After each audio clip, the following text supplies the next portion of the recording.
Vamos voltar então. A gente vai, nesse segundo painel, entrar com temas interessantíssimos, começando com quem tem um compromisso aí grande pela frente, pelo que eu estou lendo, Net Zero em todo o portfólio até 2050, e quem de fato está fazendo. Queremos saber tudo de você. Ana Cláudia, por favor, palco.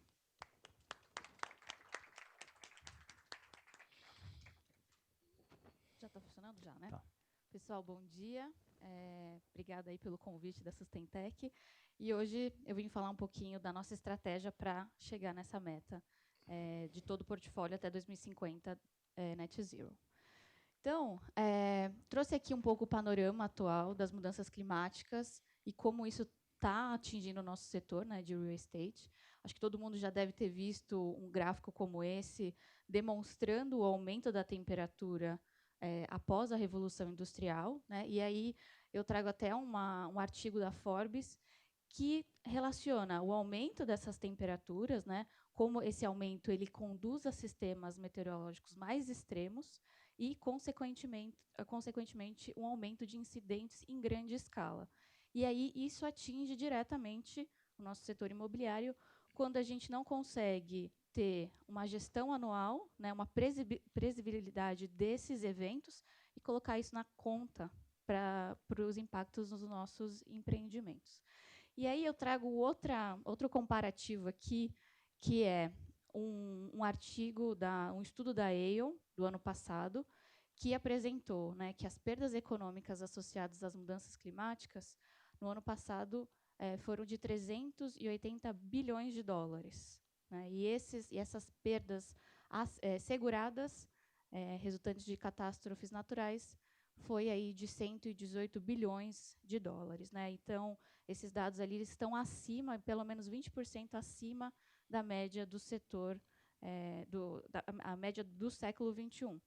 E aí, por um lado, como a gente tem aqui impactos econômicos, por um outro lado, a gente tem esforços direcionados relacionados a crédito imobiliário. O Itaú BBA ele tem um crédito imobiliário verde que dá desconto na taxa para aqueles projetos imobiliários que apresentarem minimamente, né, uma redução de 20% no consumo de água, energia e a energia incorporada nos materiais. Então, de um lado, esse impacto financeiro e, de outro, ali um benefício financeiro.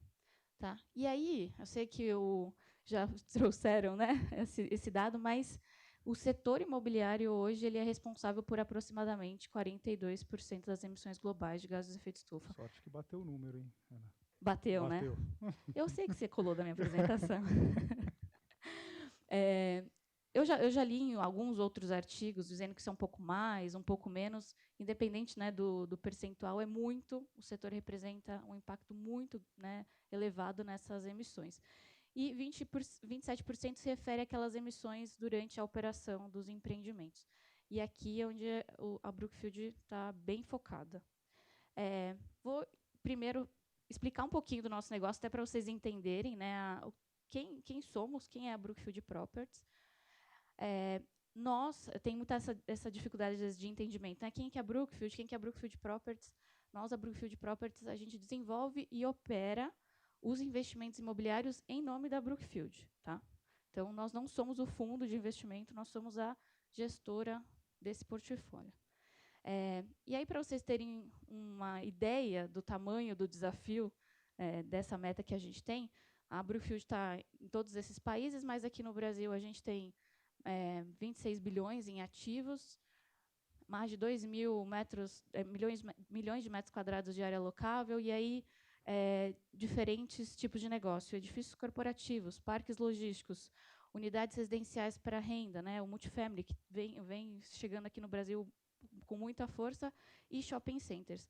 Quando a gente pensa nessa estratégia de descarbonização, eu tenho basicamente uma estratégia para cada tipo, para cada vertente aqui de negócio. Como a gente não tem tempo para entrar no detalhe, eu vou passar um overview aqui para vocês. Para a Brookfield Properties, a sustentabilidade ela vem sempre primeiro. Tem um alto executivo que fala uma frase que eu gosto muito, que é um executivo aqui da Brookfield Properties, que ele diz: a sustentabilidade não é uma caixinha que a gente dá check e vai para o próximo assunto. É sempre como a gente faz os nossos negócios, né? Então, a sustentabilidade está no centro da nossa atividade e, para demonstrar, né, a seriedade desse compromisso, a Brookfield ela é signatária dos princípios para o investimento responsável. Tá?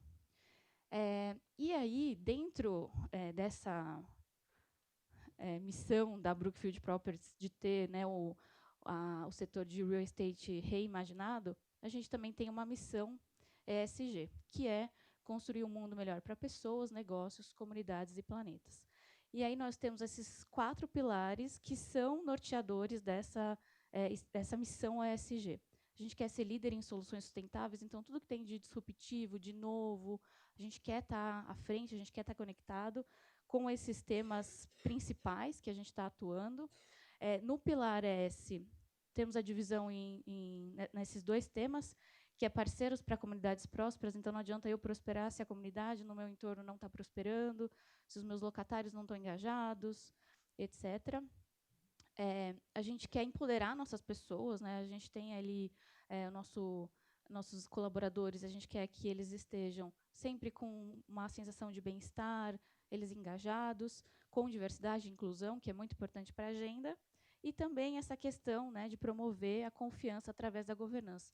A gente tem toda uma gestão executiva da área de ESG, onde CEO e alta liderança participam ativamente em todas as decisões, e todos os demais requisitos conectados com governança, como uma área de compliance superativa, itens de cybersecurity, ética, integridade. Então, uma missão aí totalmente conectada com vários pilares e uma estratégia bem definida. E aí, como que a gente vai, em 2050, ser net zero, né? 2050 ou antes? A gente tem essa linha aqui, esse caminho que a gente está percorrendo. Primeiro, né, ali logo depois de 2020, a gente estabeleceu uma linha de base para todo o portfólio global da Brookfield. Depois, as Brookfields globalmente, elas estão desenvolvendo plano de descarbonização para todos os investimentos. Então, aqui a gente consegue entender onde estão indo as nossas emissões até 2050, tecnologias possíveis, estratégias e tudo mais. Aqui a gente consegue ter esse mapa, né, do que fazer. Em 2030, temos a meta ali intermediária de 50% do portfólio de escritórios já descarbonizado e pelo menos 30% desse portfólio no caminho da descarbonização. E aí, entre 2040 e 2050, a gente extrapola esse impacto para outros setores que nos impactam também. E aí, 2050, a gente se torna net zero, e aí o tamanho do desafio global, se a gente for pensar, mais de 900 propriedades e mais de 365 milhões de metros quadrados descarbonizados. E aí aqui algumas ações, né, eu acho que acaba indo muito de encontro com tudo que os outros palestrantes já falaram aqui, que é medir e gerir nossas emissões. Isso aqui é básico, a gente já faz há alguns anos. Implementar ações para aumentar a eficiência energética, né? Estou chovendo no molhado, mas é isso, a gente precisa entender como minimizar esse impacto, esse consumo, né, de energia, investir em soluções de energia renovável e a utilização de créditos de carbono de maneira aí criteriosa, né? Eu não vou emitir, não vou fazer nada e simplesmente vou comprar crédito para pedir perdão aí pelo meu pecado, né? A gente tem essa mentalidade dentro da Brookfield. E aí, como que a gente aplica, né, essas metas globais para a nossa realidade brasileira? Então, a gente está identificando as sinergias do que tem sido feito lá fora e o que a gente tem feito aqui, né?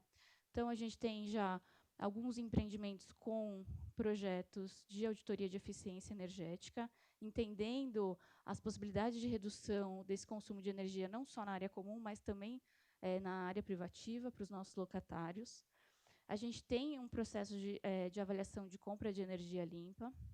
O nosso inventário de gases de efeito estufa ele é completo, com verificação de terceira parte e selo ouro no Programa Brasileiro, GHG Protocol. Nós estamos com o estudo de descarbonização dos nossos ativos já numa etapa avançada. e do diligência de ESG nos nossos parceiros, até para entender se esse parceiro, eu vou fazer um negócio com um parceiro que realmente está no mesmo caminho que eu e não contrário, né? E aí, além de encontrar sinergia, a gente também quer inovar. E como que a gente fez isso ano passado? A gente realmente descobriu essa certificação LEED Zero, né?